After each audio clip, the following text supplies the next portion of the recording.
Section 12.3, before we get to the review and before hopefully you guys get somewhat of a work day, let me zoom out of this a little bit. You should have gotten it by now. We are at the very end of Chapter 10A, right? We're at the very end of Chapter 10A. This is the homework that we're going over. So, evens from last night. Sorry, too far. Too far, too far, too far. Go back, go back, go back. This is Chapter 10B, Lo siento. Where's Chapter 10A? Still Chapter 10B. Here we go. All right, so yesterday, number 4 and number 10 were the only evens you guys had to deal with, but I'm guessing you might have had a couple questions on possibly numbers 11, well, more specifically 13 as well. Let me grab number 4 really fast. There we go. And let me also grab number 10. Ooh, that's a mess. Here, I'm just going to get rid of that.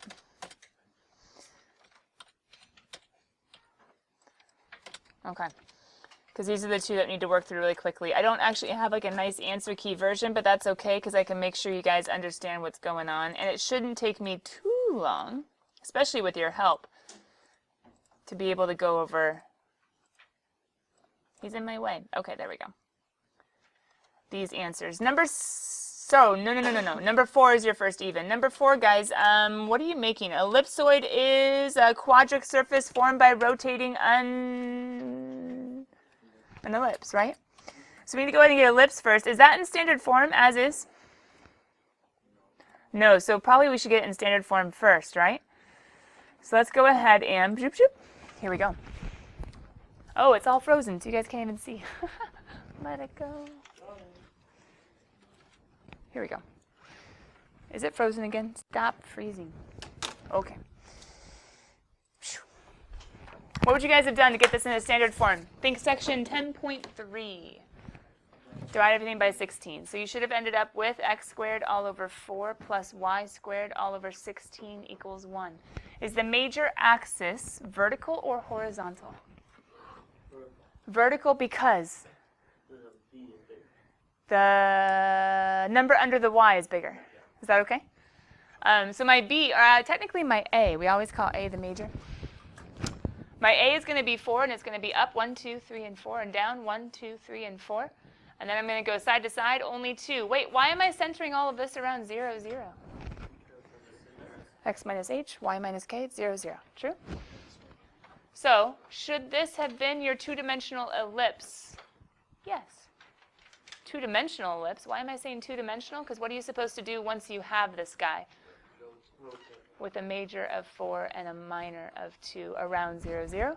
Rotate how? So if you're rotating about the y-axis, my question to you, the y-axis, the major axis, what kind of ellipsoid should you have formed? Prolate or oblate? Prolate. Anybody who knows sports, majors, pros, majors, right? It's a way of remembering.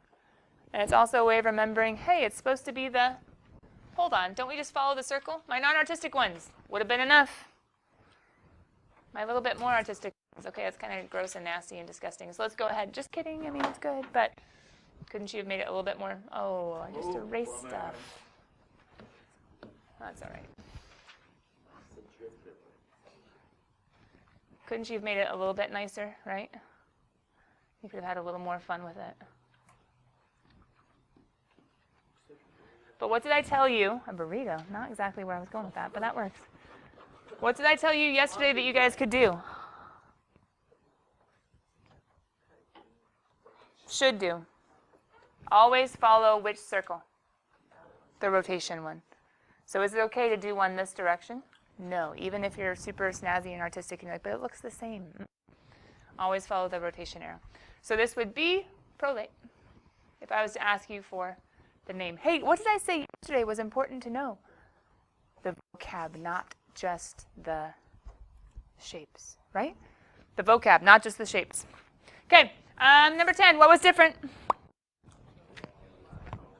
It's a cone. Okay, that's great and all, but whatever. They're just telling me what shape. I need to get that guy, right? Between that guy and that guy. Isn't he centered at 0, 0? And isn't 0.5 the same thing as 1/2? So I go up 1 over 2? Yes. Then I go up another 1 over 2. Now I'm at 4. Go up another 2. Where am I at now? 6. Isn't that where I'm supposed to be headed? So don't I also go to negative 6? Now what do? Rotate it about the... Okay, this would be points. This would be points. Wait, literally? Yeah. This would be points. This would be points. Just a hint. I don't think I'm going to tell you tomorrow in the test x-axis or y-axis. I'm going to say things like axis of symmetry or the major or the minor or the transverse or the conjugate. I'm going to be using vocab. And you doing this is showing me which one you're choosing. Does that make sense? Okay. If I'm choosing this, well, hold on. What did I just tell you? What kind of circles are you supposed to be drawing? That was a horizontal circle. This one's going to be a vertical. So can I just draw a vertical, right? Whoa. There's my double naped cone. I did it fast. I did it fast. I know, Kyle. You missed it yesterday. We were having fun.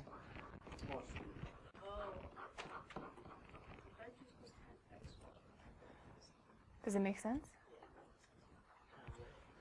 Double naped cone. Adam.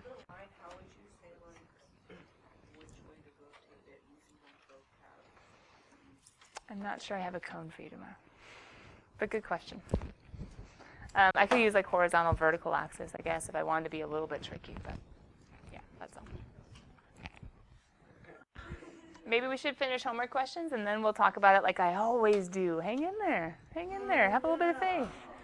Okay, so we just went over the evens, numbers 4 and 10. However, that was not all of homework. Weren't there odds as well? So I'm here. I'm in homework. Anything else you guys want me to look at? 13? All right. All right. 13, I have technically a little piece over here and a little piece down here. So let me quickly go grab him. If I can get the two pieces together, our life will be a little bit easier. So we have this piece.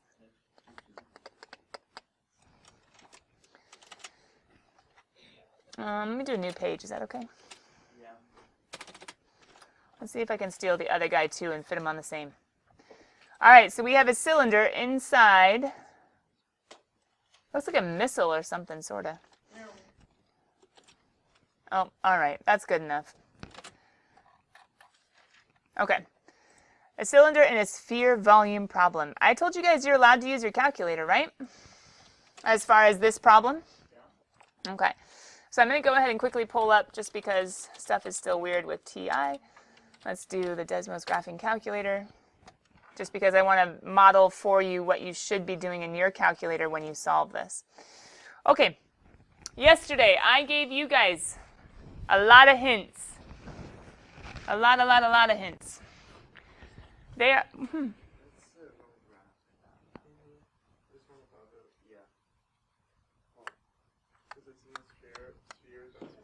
Oh, and yesterday I did the other one, didn't I? Hold on. Gracias.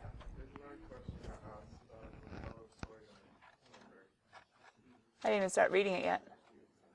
Oh, that's why I did this. Sorry, in other years we did the submarine problem. That's why I was thinking the missile. Got it. Thanks, guys. Let me change. Oh, wait, hold on. Then I want this.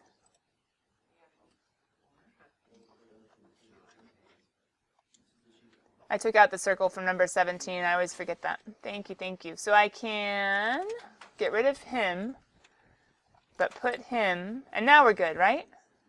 Got it. All right, so cylinder and sphere. Boop, boop.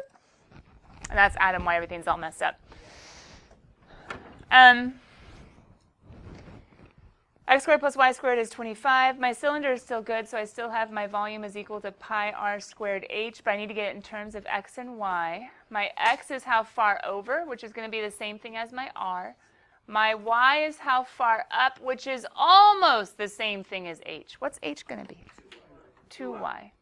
So therefore, I can say volume is equal to pi times x squared times 2y. Making that prettier, I get 2 pi x squared. Who's y? Oh, yeah, I have to come down here. I have a clue, so I can go ahead and get y is equal to, right? Plus or minus square root. Can't I plug that in? Now, hold on. What do you think I want? Do I want the positive y or the negative y if I'm talking about length? Oh, okay, so let's just go ahead and throw in the positive. What are we supposed to do now that we have an expression for volume in terms of x and y and now in terms of x? Hey, look, I've done this and I've done that. Sketch the result. Sketch, What did I tell you to do with this equation yesterday? Put it into your y1 equals, right? So I'm going to come over here and I'm going to throw, let's go to Desmos. I'm going to throw in my equation. So my equation is y equals 2 pi x. Can you guys keep going? X squared. What else?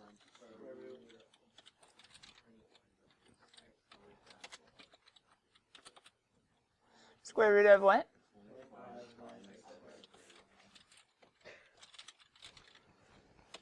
Now what am I supposed to be finding?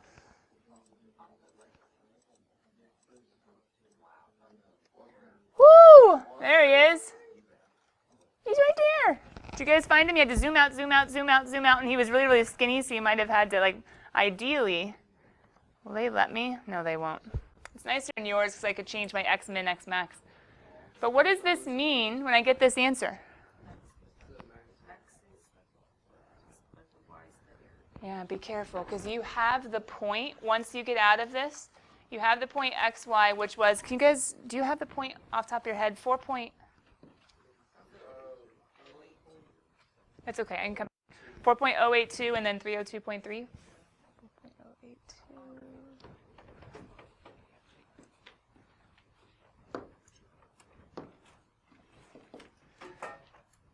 This is my x, which was my x all along, right? But who's this?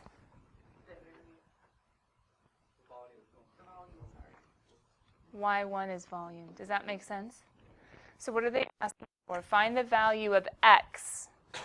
Got him. And the volume. Got him. Go team.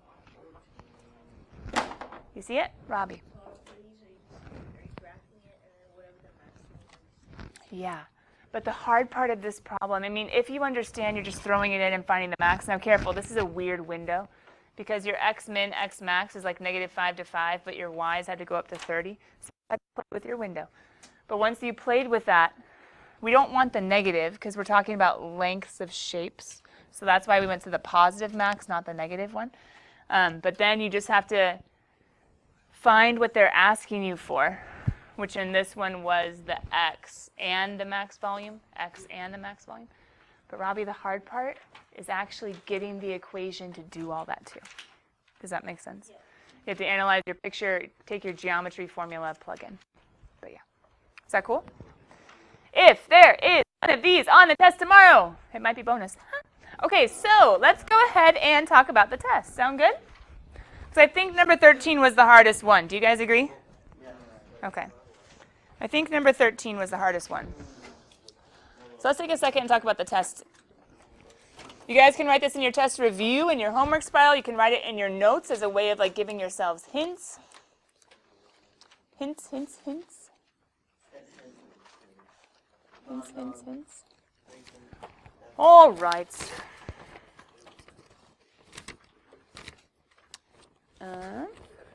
Rachel, can you go check my box real quick? Tomorrow on the test, the test will be comprised of 2 different portions, multiple choice and long answer.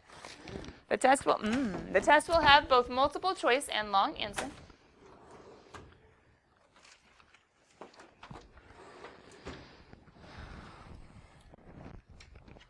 Multiple choice. Some formulas that you might want to know from section 10.1, inclination. Inclination, how to go from slope to inclination, inclination to slope. Also from section 10.1, you probably want to know the angle between formula. The angle between formula. Just a quick heads up, it has cosine theta equals with m1s and m2s. You might have to get y equals mx plus b first to forget your m's. You might have to rearrange like we did in notes. But then remember, at the very end, you're going to have to do second cosine to finish off your formula, which could be degrees or radians. You guys have to keep an eye on the answers, right? If there are degree marks, what mode should you be in? And if there are not degree marks? Radians. That was section 10.1. Section 10.2. Yeah. Oh, I said cosine theta. Sorry, I was back in chapter 6, chapter 5. Yeah, tangent and theta. Thank you. Because we're talking about tangent lines. Okay, section 10.2. What's the scariest part of 10.2 besides the new standard forms of parabolas that are messy? I was thinking the tangent line to the parabola. Remember the tangent line to the parabola? I do not believe that will be on the test tomorrow. The scariest part, I do not believe tangent line will be on the test tomorrow. But what will be on the test tomorrow from parabolas? Possibly getting into standard form, finding foci and or directrices, which means you need to know how to find P, right? And how to manipulate it appropriately. Are you adding P to the X to the Y? Are you subtracting P from the X from the Y? What would my hint be for any problem that gives you clues to which you're or from which you're trying to get an equation, or an equation you're trying to get to clues? Sketching. But some of you have some hardcore studying of like actual memorizing diagrams, etc., if that's how your brain works. But in class, I used a very discovery-oriented method to conics. So if you want to follow what we did in class, if that made sense, you need to sketch pictures of the clues. So talking about clues, could you be given in the multiple choice clues and you have to find equations? Yes. Of what? Ellipses? Parabolas? Hyperbolas. This is 10.2, 10.3, 10.4. What kinds of questions could you be faced on multiple choice? You could be faced with given clues, given foci, given directrices, given centers, right? Given clues, getting equations, or, I should say, and, given equations, finding clues, right? Those are pretty much the two ways of going. But careful, if you're given an equation, what's the nastiest way of being given an equation? 9x squared minus 3y squared plus 4x minus 16y. I'm giving you a horrible one, which would be so hard. Plus 62 is equal to 0. Standard form of a conic. That's standard form. Because remember, standard form of a line is ax plus by is c. Everything's here except for the constant. It's standard form of a conic. If you're given standard form, what is my advice?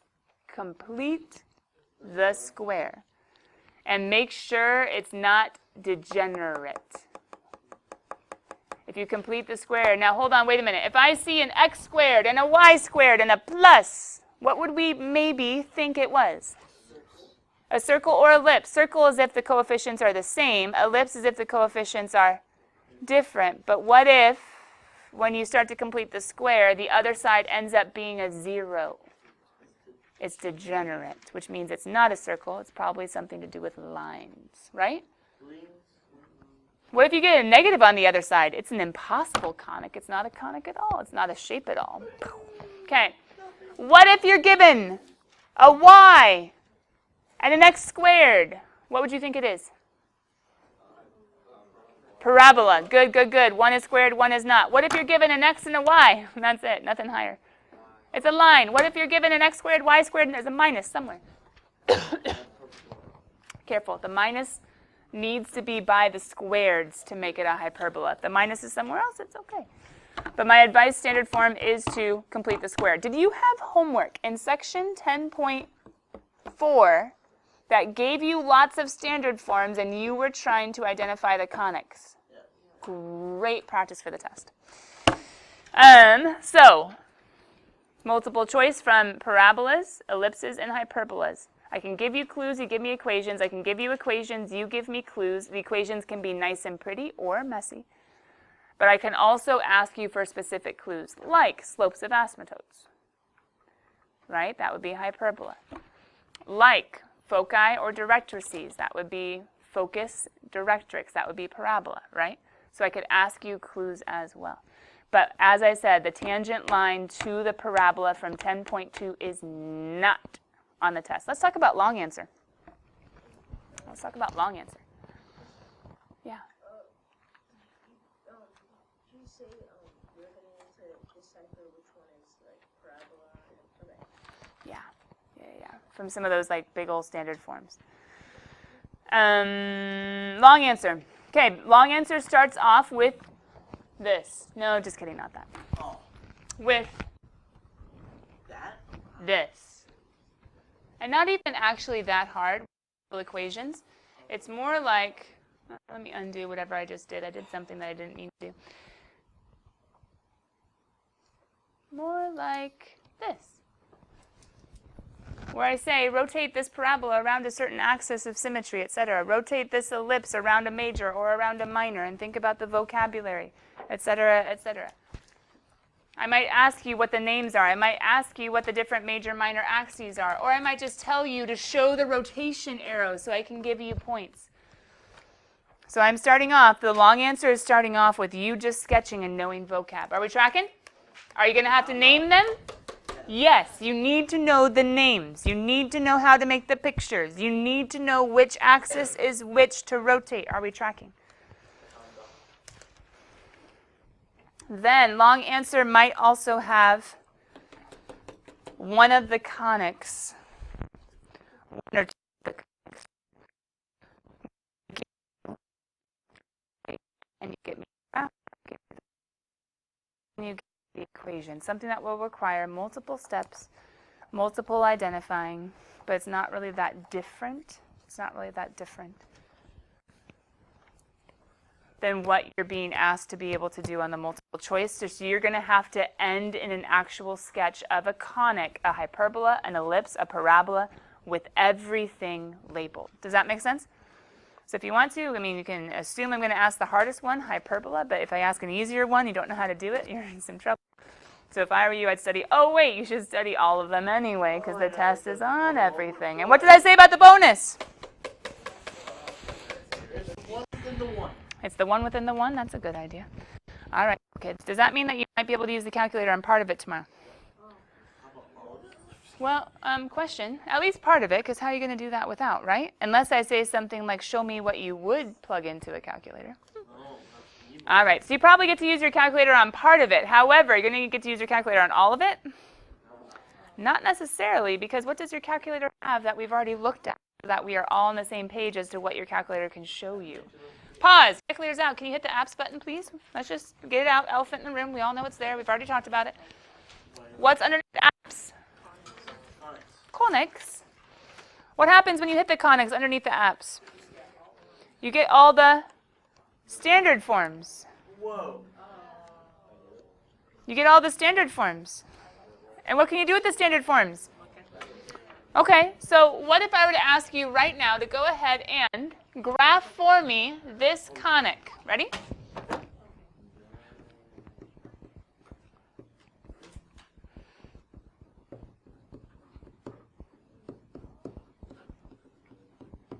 Okay, what if I were to ask you to graph that for me? How would you? Go to parabola, of course. No.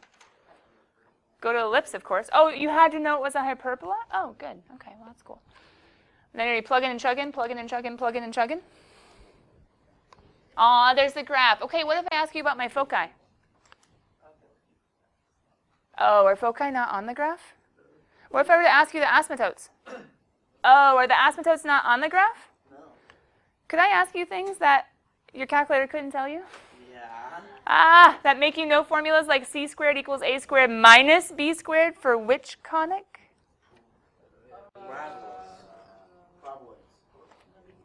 Parabolas use p, they don't use c. C squared equals a squared minus b squared. It's the major minus the ellipses are inside. What are hyperbolas? C squared equals a squared plus b squared. Are you going to need to know those formulas that your calculator won't be able to tell you? Yes. So even if I let you use your calculator, number one, I'm going to be asking for work, and number two, I might ask you things that it can't tell you. But When you can use it, are there nice little standard forms you can refer to? Okay. All right. So we're all on the same page as to what the calculator can and can't do? All right. Kiddos, let's work on the review. You have about 15 minutes. If you guys have any additional questions, let me know. Bring your calculators, but I'm not guaranteeing you can use it on the whole thing. And even if you can, it can't tell you everything. Woo! Oh my goodness, you have to know how to do this? Is that what a test is for? All right, ready, set. Do you guys want me to put the test review back up? I can put the test review back up.